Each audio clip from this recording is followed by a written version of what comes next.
చేశాడు. మనము ఎన్నిక లేదు, దేవుని యొక్క సన్నిధిలో మనకు నిలబడే ఎన్నిక లేదు, అర్హత లేదు. చూసినట్లయితే ఆ ఎన్నికలో మనం లేము, మన కుటుంబంలో మన గురించినటువంటి మంచి సాక్ష్యం లేదు. అట్లాంటి టైంలో దేవుడు మనల్ని ఎన్నుకొని ఒక సాక్ష్యాన్ని మనకిచ్చాడు. యేసయ్య రక్తము చేత కడగబడిన మనకి యేసయ్య బిడ్డలు వీళ్ళు లోకంలో నుంచి, లోకపు క్రియల్లో నుంచి దేవుడు లాక్కున్నటువంటి పిల్లలు అని చెప్పి ఒక సాక్ష్యంలోనికి, ఎన్నిక లేని జనాంగం నుంచి ఎన్నికైన జనాంగంగా దేవుడు మనల్ని ఎన్నిక చేశాడు. ఎన్నికలు చేసి బలమైనటువంటి జనముగా దేవుడు మనల్ని తయారు చేశాడు. అంటే బలహీనులమైనటువంటి మనల్ని బలపరిచాడు. ఒంటరిగా ఉంటున్నటువంటి మనల్ని 1000 మందిగా చేశాడు.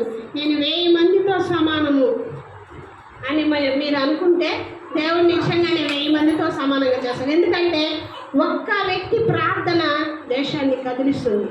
పట్టుదల కలిగిన ప్రార్థన చేయాలి. ప్రభువా, మా కుటుంబం కోసం ప్రార్థిస్తుంటున్నాను, నా చుట్టుపక్కల వారి కోసం ప్రార్థిస్తుంటున్నాను, నేను చూస్తున్న వారి కోసం ప్రార్థిస్తున్నానని నువ్వు ఎంతమంది కోసం ప్రార్థన చేస్తావో, ఎంతమంది కోసం విజ్ఞాపన చేస్తావో అంత బలము దేవుడు నీకు ఇస్తాడు. అదే ఒంటరి అయినటువంటి వాడు 1000 మంది అగును. బలహీనుడు బలమైన జనంగా అవుతాడు. ఎన్నిక లేని వాడికి ఎన్నిక వస్తుంది అని చెప్పి దేవుడు ఒక వాక్యంలో ఉంది. యెషయా గ్రంథం 30వ అధ్యాయం చూసినట్లయితే యెషయా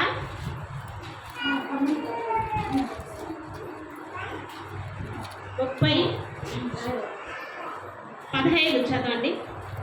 ప్రభువును ఇశ్రాయేలు యొక్క పరిశుద్ధ దేవుడునకు యెహోవా ఇలాగు సెలవిస్తున్నాడు, మీరు మనని వచ్చి ఊరకొనుట వలన రక్షింపబడెదరు. మీరు ఊరకొనుడి నమ్ముకొనుట వలన మీకు బలము కలుగును. 16 కూడా చదవండి. అయినను మీరు సమ్మతింపక అట్లు కాదు, మేము గుర్రముల నెక్కి పారిపోదుమంటిరి, కాగా మీరు పారిపోవలసి వచ్చెను. మేము వడిగల గుర్రములను ఎక్కి పోయేదమంటిరే, కాగా మిమ్మల్ని తరుమువారు వడిగల వారుగా ఉండును. మీరు పర్వతముల మీద నుండి కొయ్యవలెను, కొండ మీద నుండి జెండావలను అగు వరకు ఒకరి గద్దింపునకు మీలో 1000 మంది పారిపోయేదరు, 5గురి గద్దింపునకు మీరు పారిపోయేదరు. ఇక్కడ ఏమంటున్నారు? మీరు ఊరుకుని నమ్ముకోవటం వల్ల మీకు బలం కలుగుతుంది. అయితే మీరేం చేశారు? మీరు ఊరుకోండి, నమ్ముకోండి చాలు. యేసుక్రీస్తు దేవుడు వాక్యంలో బలం ఉంది. నేను ఏదైతే దేవుడి వాక్యం వింటున్నామో అది గుడ్డిగా మనము విశ్వాసం ఉంచాలి. ఆ దేవుడు చేస్తాడు అని.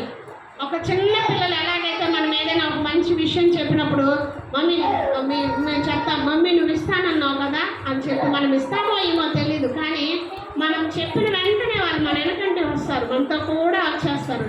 మా మమ్మీ ఇస్తుంది అని ఒక విశ్వాసంతో గుడ్డిగా నమ్ముతారు. అలాగే మనము కూడా దేవుని వాక్యాన్ని గుడ్డిగా నమ్మి ఇది ఖచ్చితంగా దేవుడి వాక్యంలో బలం ఉంది అని అనేసి నమ్మాలి. నమ్మి దేవుడి వాక్యం వెనకంటే మనం వెళ్ళాలి. అది చేసే వరకు దేవుడి వాక్యాన్ని పట్టుకోవాలి. అది చేయకుండా దేవుడి వాక్యం వెనకకి తిరగదు. మనం ఏదైతే దేవుని వాక్యం వింటామో ఆ వాక్యము మన జీవితంలోనికి నెరవేర్పులోకి వచ్చే వరకు దాన్ని బట్టి మనం ప్రార్థన చేసుకోవాలి. దాన్ని బట్టి మనం ఎదురు చూడాలి దేవుడి దగ్గర. ఎలాగైతే మనము స్వాభావికంగా మన చిన్నపిల్లలు ఉంటారు, వాళ్ళ తల్లిదండ్రులు ఏదైనా చెప్పినప్పుడు వాళ్ళు ఇచ్చే వరకు వాళ్ళు వెనక పడతారు. అలాగే మనం కూడా దేవుని వాక్యము, దేవుడు మనకు తండ్రి, ఆయన మనల్ని ఎన్నుకున్నాడు అని అనుకున్నప్పుడు దేవుడు మనకి ఇస్తాడు అనే అబ్రహాము లాంటి విశ్వాసం కలిగినటువంటి వ్యక్తులుగా దేవుడు ఇచ్చే వరకు ఆయన వెనకాన పడాలి. ఆయన వెనకాన పడాలంటే ఆయన మనకు కనిపించట్లేదు కదా, అయితే ఆయన వాక్యం వెనకాన పడాలి. ప్రభా నీ వాక్యంలో ఉంది కదా, మీరు ఊరుకోండి నమ్ముకోండి, మీకు బలం కలుగుతున్నట్టున్నావు, మేము ఊరుకుంటున్నాం, నాకు ఈ సమస్య ఉంది, ఈ సమస్యలో నేను ఊరుకుంటాను, ఈ సమస్య వైపు చూడు, నీ వైపు చూస్తానయ్యా అని చెప్పి మనం ప్రార్థన చేసినప్పుడు దేవుడు మనల్ని బలమైన జనగా చేస్తారు. అయితే వాళ్ళు ఏం చేశారంట? మీరు నమ్మలేదు, సమ్మతించలేదు, దేవుడి వాక్యంతో సమ్మతించలేదు కాబట్టి మేము గుర్రాల మీద ఆధారపడతాం, రాజుల మీద ఆధారపడతామనే ఆలోచన కలిగి గుర్రాల మీద మీరు పారిపోయారు. కొంతమంది చూసే ధనమును బట్టి వెళ్ళిపోయారు కదా, కొంతమంది ధనం మీద ఆధారపడ్డారు. మనం బైబిల్లో చూసినట్లయితే కొంతమంది వెండి బంగారాల వైపు వెళ్ళారు. వాక్యము తెలుసు, వాక్యంలో శక్తి ఉందని తెలుసు, కానీ వస్తున్న పరిస్థితులను బట్టి ఏం చేశారంటే వాక్యం మీద ఆధారపడకుండా వేరే పక్కకి, వేరే ఫలం మీద ఆధారపడ్డారు. ఆధారపడినప్పుడు ఏం జరిగింది అంటే మీరు ఒక్కని గద్దెంపుకు మీలో 1000 మంది పారిపోయారు, 5 గద్దింపుకు మీరు పారిపోయారు అని అంటున్నారు. ఇప్పుడు ఏమైంది? మనం మొదటగా చూసినప్పుడు ఒంటరి అయినటువంటి వారు 1000 మంది అయ్యారు అని ఉంది దేవుని వాక్యంలో కదా. ఇప్పుడు ఏముంది? ఒకడు గద్దిస్తే 1000 మంది పారిపోయారంట. దేవుని పిల్లలు ఒక అన్యుడు గద్దిస్తే 1000 మంది పారిపోయి దాక్కున్నారు. చూడండి, ఏలియా రోజుల్లో ఏలియాకి శ్రమ వచ్చింది, కష్టం వచ్చింది. ఆ రోజుల్లో ఏలియా వెళ్ళి వర్షం పడదు 3.5 సంవత్సరం అని దేవుని బట్టి వెళ్ళి ఒక రాజుకు చెప్పినప్పుడు ఆ రాజు ప్రవక్తలందరినీ చంపించండి అని ఒక్క రాజు గద్దిస్తే ఏమైంది? చాలామంది వెళ్ళి దాక్కునేశారు కదా. ప్రవక్తలందరూ వెళ్ళి దాక్కున్నారు. చాలామంది ప్రవక్తలను కొంతమంది దాచిపెట్టారు. 1000 మంది, 400 మందిని, 500 మందిని అట్లా వేసి గుహల్లో వేసి దాచిపెట్టారు. ఒకరు గద్దిస్తే 1000 మంది పారిపోయారు. అదే దేవుడు ఏం చెప్తున్నాడు? మీరు ఒంటరిగా ఉన్నవాడు 1000 మంది అవుతానంటున్నా. అంత్య దినాలలో ఎలాగుంటుందంటే దేవుని యొక్క ఆత్మ అభిషేకం వచ్చినప్పుడు ఒంటరిగా ఉండేవాడు 1000 మంది అవుతాడు. ఆ అభిషేకాన్ని చూడలేకుండా మనము దాని పక్కకు సంబంధించకుండా దేవుడు ఈరోజు మనం అంత్య దినాలలోకి వెళ్తున్నాము, దేవుని ఆత్మ నడిపింపులోకి వెళ్తుంటున్నాము. మొట్టమొదటిగా ఆది అపోస్తలుల దినాలలో ఏ ఆత్మ అయితే 120 మెంబర్స్ మీద పడిందో అదే ఆత్మ మన మీదకి వస్తుంది అని దేవుడు చెప్పినప్పుడు దాన్ని సమర్పించలేదో వాళ్ళు ఏమవుతారంటే బలహీన జనంగా మారుతారు. ఫర్ ఎగ్జాంపుల్, ఒక పక్షిరాజు అందరికీ తెలుసు కదండి. ఒక గ్రద్ద పక్షిరాజు తన పిల్లల్ని ఎలాగ తీసుకొని పైకి తీసుకొని వెళ్ళిపోతుంది. కొన్ని రోజులు బాగా పోషిస్తుంది. పాపం చిన్న పిల్లలు కదా, ఎగ్గులో నుంచి ఇప్పుడే బయట వచ్చారు, బాగా పోషిద్దామని తీసుకొని వచ్చి వాళ్ళ నోటుల్లో పెడతా ఉంటుంది. తర్వాత ఏం చేసింది? బాగా పిల్లలు రెక్కలు వచ్చినా కూడా అయ్యి మమ్మీ నాకు తెచ్చి పెట్టాలి అని అన్నాయనుకో, సరే అని తెచ్చి నా పైకి ఎక్కండి నా పైకి ఎక్కండి అని చెప్పి పైకి తీసుకెళ్ళి అక్కడ వదిలేస్తుంది. వదిలిన తర్వాత కింద క్యారని పడేటప్పుడు మళ్ళీ ఎత్తుకొని మళ్ళీ పైకి తీసుకెళ్తుంది. అట్లా 2-3 రోజులు చేసాక దానికి అలవాటు అయిపోయి ఎక్కడం స్టార్ట్ అవుతుంది. ఇప్పుడు సపోజ్ మనం ఇప్పుడు అంత్య దినాలలో ఉన్నాం అనుకోండి. ఇప్పుడు మనకు వచ్చే రోజులు ఒక క్రైస్తవులకి శ్రమ దినాలు లాంటివి అనుకోండి. శ్రమ ఎందుకు దేవుడు పెడుతున్నాడంటే క్రైస్తవులు ఎవరో, విశ్వాసులు ఎవరో, అవిశ్వాసులు ఎవరో బయటపడిపోవాలి. ఇంకా ఎన్ని రోజులు క్రైస్తవులు నిద్రపోతూ ఉంటారు? హాయిగా ప్రార్థన లేకుండా దేవుని ఆత్మను పొందుకున్నారు, దేవుని ఆత్మ యొక్క అనుభవాన్ని చూశారు. కానీ విశ్వాస యొక్క జీవితంలో ముందుకు వెళ్ళకుండా, ఆత్మీయ జీవితంలో ముందుకు వెళ్ళకుండా అలాగే ఉంటున్నారు. వాళ్ళు దేవుణ్ణి అనుభవించారు కానీ అనుభవపూర్వకమైన ఆత్మీయ జీవితంలో ముందు అడిగేయట్లేదు. నిద్రపోతున్న సింహాల్లాగా పడుకొని ఉంటున్నారు. అలా ఉండకూడదు అని దేవుడు ఏం చేస్తాడు? శ్రమలకు అప్పగిస్తాడు. కొన్ని ప్రాంతాలలో శ్రమలు ఆల్రెడీ స్టార్ట్ అయ్యాయి క్రైస్తవులకి. ఇప్పుడు ఎవరు క్రైస్తవులు, ఎవరు అవిశ్వాసులు, ఎవరు విశ్వాసంలో ముందుకెళ్ళే వాళ్ళు అనేది తేలిపోతుంది. కాబట్టి దేవుడు ఆ శ్రమలకు కూడా మనల్ని అప్పగించవచ్చు. అట్లాంటి టైంలో మనం ఏం చేయాలంటే, దేవా నీ వాక్యంలో నాకు బలం ఉంది, నాకు ఆ బలం కావాలి అని అనేసి దేవుణ్ణి అడగాలి. 2వ దినవృత్తాంతములు 20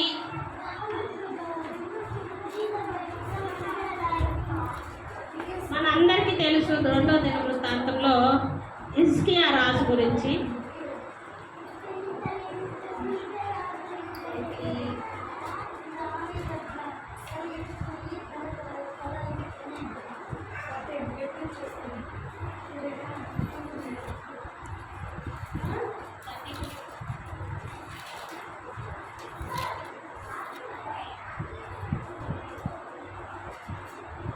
హిజ్కియా రాజు గురించి చూసినట్లయితే 2వ దినవృత్తాంతములు 30-20-21లో చూస్తే హిజ్కియా రాజు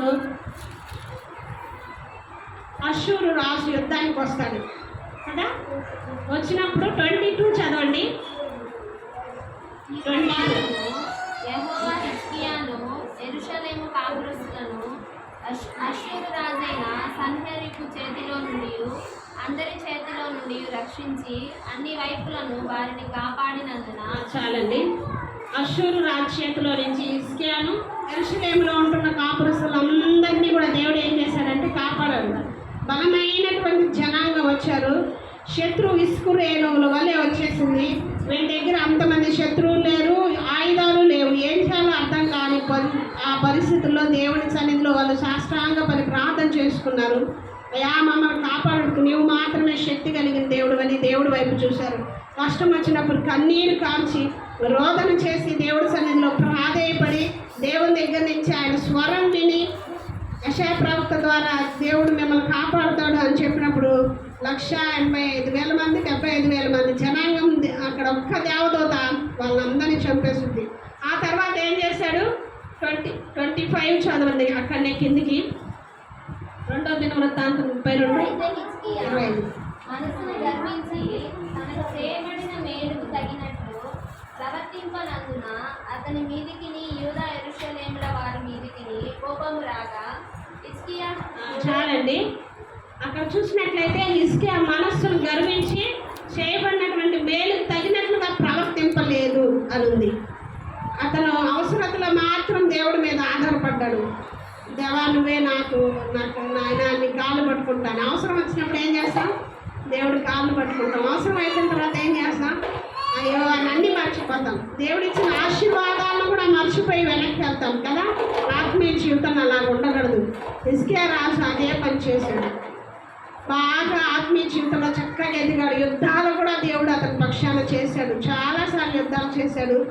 ధనము, బంగారము, ఐశ్వర్యము, జ్ఞానము, తెలివి అన్ని విషయాల్లోనూ ఆశీర్వదించబడి స్థిరపరచబడిన తర్వాత ఏమయ్యాడంటే దేవుడి వాక్యానుసారంగా ప్రవర్తించలేదు. కొంచెం పక్కకి వెళ్ళాడు. మొత్తం పడిపోలేదు, ప్రవర్తించలేదు వాక్యానుసారంగా. మనలాగానే కొన్నిసార్లు అతను కూడా వాక్యం వింటాడు, స్థిరపడ్డాడు. సరే అన్ని విషయాలు ఆశీర్వదించబడ్డాయి కదా, ముందు ఆశీర్వాదం, వెనక ఆశీర్వాదం, చుట్టుపక్కల ఆశీర్వాదం.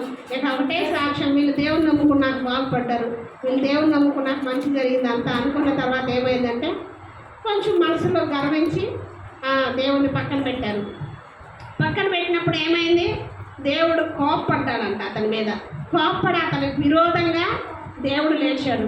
లేచిన తర్వాత దేవుడి సన్నిధికి మళ్ళీ వెళ్ళి పశ్చాత్తాపడి అయ్యా నన్ను క్షమించు అన్నప్పుడు అతనికి దేవుడు కరుణ చూపాడు. అతని పక్షంగా ఏం చేశాడంటే దేవుడు జ్ఞాపకం చేసుకున్నాడు. అతని జ్ఞాపకం చేసుకుని అతని దినాలలో ఆ కీడు రానివ్వలేదు, కానీ అతని తర్వాత దినాలలో ఆ కీడు వచ్చింది అనేసి బైబిల్ గ్రంథంలో ఉంటుంది. హిజ్కియా దినాలలో దేవుడిని అడిగాడు, ఏడ్చి ప్రార్థన చేశాడు. అయ్యా నేను చేశాను కదా, నీ ఎదుటి నమ్మకంగా ఉన్నాను కదా అని చెప్పి దేవుడి సన్నిధిలో ప్రార్థన చేశాడు. యెషయా గ్రంథం 30:18 చూస్తాం ఒకసారి. కావున మీ యందు దయ చూపవలనని యెహోవా ఆలస్యం చేయుచున్నాడు, మిమ్మల్ని కరుణింపవలనని ఆయన నిలువబడి ఉన్నాడు. యెహోవా న్యాయము తీర్చు దేవుడు, ఆయన నిమిత్తము కనిపెట్టుకుని వారందరూ ధన్యులు. Praise Lord. చూసావా, ఆయన యందు మనం ఏం చేయాలి? కనిపెట్టుకుంటూ ఆయన కనికరం కోసము మనం నిలవబడి ఉండాలి. ఎందుకంటే ఆయన మన యందు దయ చూపాలని ఆలస్యం చేశాడు. దానికి మన రకంగా చెప్పాలంటే మనము ఎన్నోసార్లు హిజ్కియా కాదు, మనం కూడా చాలాసార్లు తప్పాం. దేవుడి సన్నిధిలో వెనక్కి వెళ్ళిపోయాం. మనము ఆశీర్వదించబడినటువంటి టయాలు ఉన్నాయి, ఆశీర్వదించబడలేని ఆ టయాలు, ఆ సమయాలు మన జీవితాలలో ఉంటున్నాయి. అయినా కూడా మనం వెళ్ళి మళ్ళీ ప్రార్థన చేయగానే దేవుడు కాస్త టైం ఉన్నా మన ప్రార్థన విని మళ్ళీ తిరిగి మనకు సమాధానం ఇస్తున్నాడు, మనం జ్ఞాపకం చేసుకుంటున్నాడు, మన మీద ఆయన దయ చూపిస్తూ కనికరం చూపిస్తూ ఉంటున్నాడు. మన నిమిత్తము ఆయన ఏం చేస్తున్నాడు? కరుణింపాలి, మిమ్మల్ని ఖండించాలి అని ఆయన నిలబడి ఉన్నాడు. మనం ఏం చేయాలి? మనం వండుకుంటున్నాం, ఆత్మీయ జీవితంలో సరైన సహవాసం లేదు, నాకు తగిన సహవాసం నాకు ఇవ్వు నాయన అని చెప్పి మనం ఏం చేయాలంటే ఇతరుల గురించి కూడా విజ్ఞాపన చేయాలి. ఈ అంత్య దినాలలో చాలామంది క్రైస్తవులకు వ్యతిరేకంగా నిలబడుతుంటున్నారు. దేవుని పిల్లలు అని పేరు చెప్పుకుంటూ దేవుని పిల్లలకు వ్యతిరేకంగా నిలబడుకుంటున్నారు. మన పక్కన ఉంటున్న వాళ్ళతో సమాధానం ఉండట్లేదు, ఒక కుటుంబం ఇంకో కుటుంబంతో సమాధానం ఉండట్లేదు. కాబట్టి వాళ్ళందరి కోసం, మనకు తెలిసిన వాళ్ళ కోసం మనం విజ్ఞాపన చేయాలి. నేను ఒంటరికుంటున్నాను కదా, నేను బలహీనరాలను అయిపోయాను, నా నాకు సరైన సహవాసం లేదు అనుకోకుండా మనము దేవుడితో సరైన సహవాసం కలిగి ఆత్మీయ జీవితంలో దేవుడు మనకి ఎవరెవరినైతే గుర్తు చేస్తాడో, ఎవరెవరైతే గుర్తు వస్తారో మన జీవితంలో వాళ్ళందరి కోసం విజ్ఞాపన చేయాలి, ప్రార్థన చేయాలి. అప్పుడే దేవుడి వాక్యం అనేది మన జీవితంలో స్థిరపరచబడుతుంది. 60:22 ఎప్పుడు మన జీవితంలో నెరవేర్చబడుతుందంటే దేవుడు మనకు గుర్తు చేసిన వారి నిమిత్తము మనం ప్రార్థన విజ్ఞాపన చేయాలి. రాజుల నిమిత్తము, యాజకుల నిమిత్తము, సేవకుల నిమిత్తము ప్రార్థన చేసేవాళ్ళు ఉండాలి. మన జీవితంలో ప్రతిదినం కూడా మనము మన పట్టణాల కోసం ప్రార్థన చేస్తున్నామా, మన కుటుంబం కోసం ప్రార్థన చేస్తున్నామా, మన శత్రువు కోసం ప్రార్థన చేస్తున్నామా, మనతో ఉన్న ఫ్రెండ్స్ కోసం ప్రార్థన చేసుకుంటున్నామా, మన సంఘం కోసం ప్రార్థన చేసుకుంటున్నామా, మన దేశంలో ఎంతమంది సేవకులు ఉంటున్నారో వారి కోసము, రాజుల కోసం ప్రార్థన చేయాలి. సీఎం, పిఎం, క్రైస్తవుల కోసం, అనాథల కోసము, దేశపు పరిస్థితులు, ఎంతోమంది ఈ లోక సంబంధమైన విషయాలకి వ్యభిచారులుగా మారుతుంటున్నారు, దొంగలుగా మారుతుంటున్నారు, రౌడీలుగా మారుతుంటున్నారు, అల్లరితో కూడా ఆటపాటలు చేస్తూ వాటికి దగ్గర అవుతుంటున్నారు. సెల్ అడక్షన్స్, టీవీల అడక్షన్స్, వాటన్నిటిలో అంటున్న వాళ్ళందరి కోసం ప్రార్థన చేసినప్పుడు దేవుడు ఈ వాక్యాన్ని మన జీవితంలో స్థిరపరుస్తాడు. మనం అలాగ ఉండాలని దేవుడిని మొరపెట్టుకున్నాం. దేవుడు ఈ వాక్యాన్ని మన జీవితంలో నెరవేర్చాలని, మనం ఆత్మీయ జీవితంలో చక్కగా ఎదిగిన తర్వాత దేవుడి వైపు నుంచి కాక లోక సంబంధమైన విషయాలలో గర్వించి పడిపోకూడదు. మేము అందరి కోసం ప్రార్థన చేయాలయ్యా అని చెప్పి దేవుని సరిగ్గా ప్రార్థన చేసుకుందాం. దేవుడి వాక్యం దీవించి ఆశీర్వదించుగాక. ఆమేన్.